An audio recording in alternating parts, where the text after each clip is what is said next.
Australia's wealth divide is widening, not only between the rich and the poor, but also across generations. Over the past 40 years, this gap has accelerated, leaving everyday Australians facing mounting economic pressures.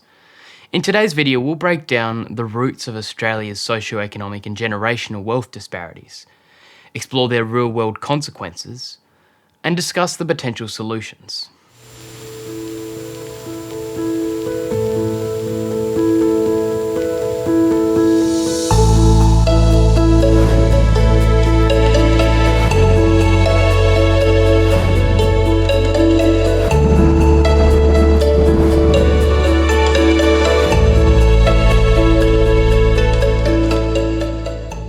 Before diving into the specifics, let's define wealth inequality. At its core, wealth inequality refers to the uneven distribution of wealth, income, and valuable assets across a society. This uneven distribution leads to significant social and economic consequences. When a small portion of the population holds most of the wealth, it can create imbalances that affect everything from education and healthcare to job opportunities and political power. In Australia, the gap between the top and the bottom is stark. The top 20% of Australians enjoy over 41% of the nation's disposable income, while the lowest 20% share just 6%. When it comes to tangible wealth, the assets and investments people own, the richest 20% hold more than 64% of all wealth, leaving the remaining 80% with only 36%. These figures highlight a fundamental imbalance that isn't just about the numbers. It's about the everyday reality for millions of Australians. Currently, 1 in 4 children face the threat of poverty, and while the wealthiest households have seen an 82% surge in their assets over the past 20 years, many ordinary Australians are struggling to keep up. In light of all this, poverty remains one of the most visible indicators of inequality. Recent data shows that approximately 13.4% of Australians, or around 3.3 million people, live at or below the poverty line. This translates to 1 in 6 children and 1 in 8 adults. Poverty in Australia is officially defined as living on less than 50% of the median income, although charitable organisations often expand on this definition to capture a broader range of economic struggles. In light of all this, there are 2 key types of poverty. The first is relative poverty, which is when someone's standard of living is significantly below that of their peers, making it difficult to access essential services and opportunities. The other is absolute poverty, which is when an individual lacks the financial resources to meet basic needs, such as food, water, and shelter. Despite efforts from the state and federal governments and non-for-profit organisations, millions of Australians still face harsh realities.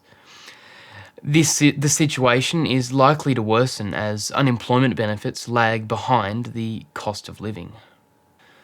While there isn't one single factor behind Australia's wealth divide, it's often the result of multiple interlinked issues. So let's explore some of the main drivers. One of the most often talked about is education, and it's often seen as one of the key indicators of upwards mobility. Despite this, many Australian households are hindered by unequal access to quality schooling. For example, in Tasmania, only about 55% of the Year 12 population achieves the necessary credentials to move forward, well below the national average of 76%. Inadequate education restricts job opportunities and perpetuates the cycle of poverty. Unequal funding further deepens the divide, as wealthier schools, often located in affluent regions, receive significantly more resources compared to those in poorer communities.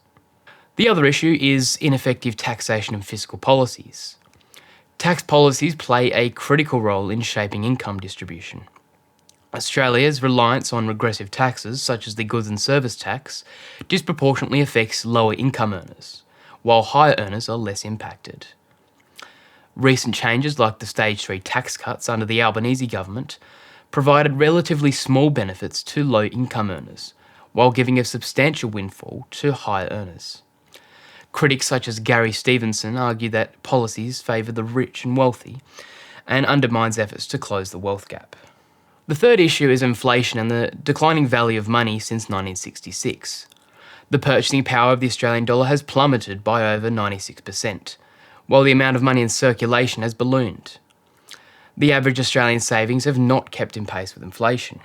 For most people, cash savings lose value over time, while the rich who own assets can outperform inflation and continue to see their wealth grow over the coming years.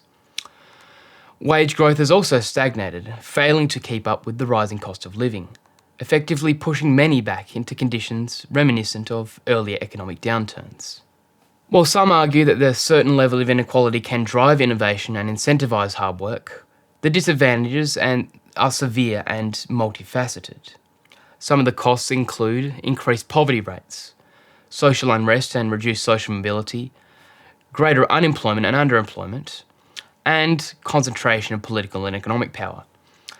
However, some of the benefits include incentives for efficiency and innovation, rewards for hard work and risk-taking, and the idea for trickle-down benefits, where economic growth eventually lifts everyone out of inequality. Critics contend that while some inequality might spur progress, excessive disparities harm social cohesion and limit overall economic growth by sidelining large segments of the population. Addressing wealth inequality in Australia is no small feat, but several policy measures could help level the playing field. Addressing wealth inequality in Australia is no small feat, but several policy measures could help level the playing field. The first is enhanced fiscal policy decisions. Strong fiscal policy can help redistribute income more equitably. Progressive taxation, where higher earners are taxed at a higher rate, coupled with reducing reliance on regressive taxation, can make a significant difference. Alternatively, cutting taxes is also another way to reduce inequality. Cutting the income tax, for example, could see more Australians keep more of what they earn, but it comes with the consequence of a government having to cut government spending or run at larger current account deficits. The other is through government assistance programs. Increasing support to welfare programs like JobSeeker and other transfer payments can help ensure that more Australians have the means to meet their basic needs. But it also comes with the consequence of increased government spending, which must be met through an increase in government revenue, such as taxation or borrowing money. The second point is inheritance tax and superannuation reforms. Implementing an inheritance tax or death duties on a portion of the individual's assets could provide the government with funds to reinvest in public services and social programs. Additionally, reforms in superannuation could ensure that citizens are better prepared for retirement without overburdening government resources. The third point is education reforms. Tackling the educational divide is critical. Incentives like the Schools Recommendation Program in Tasmania are steps in the right direction, but more radical reforms could be necessary. Alternatives to the traditional public school system, such as vouchers, charter schools, or homeschooling, could also help boost outcomes for students from lower income families by fostering healthy competition and innovation in education. Alternatively, a more left-leaning economic reform would be to provide subsidised government education. All this again comes with the consequence of increased government spending, which requires financing. The fourth point is raising the minimum wage. Incremental increase in the minimum wage, like the recent 3.75% boost, help lower income earners cope with rising cost of livings. However, critics note that while such measures are necessary, they may not fully bridge the inequality gap if broader economic trends, such as inflation and stagnating wage growth, persists. An alternative approach is from more free market and libertarian economists, who argue for deregulating industries to cut operational costs, rather than raising wages, which in turn could lower consumer prices and ease financial pressures on everyday Australians. While there are arguments on both sides about the role of inequality in driving progress, the current scale of disparity threatens social cohesion and economic stability. Moving forward, targeted policies, from tax reforms to educational overhauls, are essential to reducing inequality, which isn't just about fairness, it's about creating a more robust and resilient economy that benefits everyone.